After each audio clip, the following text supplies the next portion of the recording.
டேய் எங்க? சும்மா அப்படியே ஃப்ரெண்டு கூட டீ குடிக்க போலாம் தான்டா. மச்சான் நீ அப்படி நில்லு, நான் வரேன். சரி மச்சான். இப்படியே ஃப்ரெண்ட்ஸுங்க சும்மா ஃப்ரெண்டுங்க கூட சுத்தி உன் லைஃப் நீயே வேஸ்ட் பண்ணிக்காத, புரியுதா? ஒழுங்கா பொழைக்கிற வேலையை பாரு. மாமாக்கு ஃபோன் பண்ண சொன்னாரு, நீ ஏதோ ஃப்ரெண்ட்ஸுங்க கூட சேர்ந்து வெறும் 14,000 சம்பளத்துக்கு வேலைக்கு போயிட்டு இருக்கான்னு. ஒழுங்கானவங்கெல்லாம் தொத்தி விட்டு வேற ஒரு நல்ல வேலையை போய் சேர்ந்து வேலை செய்யடா. இதெல்லாம் நீ அத்தை பையனா இருக்கதான் சொல்லிட்டு இருக்கேன், எல்லாம் சொல்லிட்டு இருக்க மாட்டேன், புரியுதா? எல்லாம் ஒரு நல்லதுக்கு தான், பார்த்து புரிஞ்சு நடந்துக்கோ. சரிடா, ஒரு 2000 ரூபாய் வீட்டு செலவுக்கு தேவைப்படுது, கொடு, நான் அப்புறமா தரேன். இப்போதைக்கு என்கிட்ட இல்லடா, அப்புறம் தரேன். டே மாப்பிள, ஒரு நிமிஷம் இங்க வா. சொல்றா.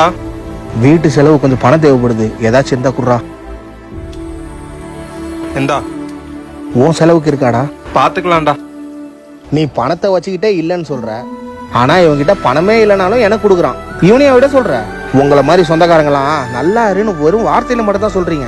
ஆனா என் நண்பன் நான் நல்லா இருக்கணும்னு மனசார நினைப்பான், புரியுதா? உங்களுக்காகலாம் என்னால இவனை விட்டுற முடியாது. வாடா போலாம்.